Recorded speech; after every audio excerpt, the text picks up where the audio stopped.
தினமும் ஒருவன் ஒரு ரோபோவை சுட்டு கொன்னுகிட்டு இருந்தான். ஏன் தெரியுமா? ரோபோக்களுக்கு உணர்வு இருக்கா இல்லையா இன்னும் கண்டுபிடிக்க தான் இந்த பிராக்கிங் நியூஸ் மாதிரி டெஸ்ட்.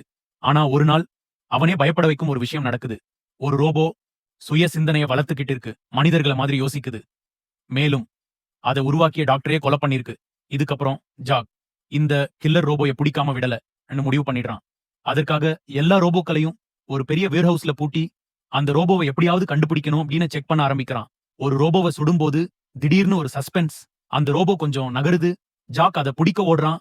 ஆனா ரோபோ எந்து நான் எதுவும் செய்யல போல ஆக்டிங் பண்ணி பழைய இடத்துக்கு திரும்பி நிக்குது. ஜாக்கு செம கன்ஃபியூஷன். இதெல்லாம் போய் என்ன புது ட்ரிக்?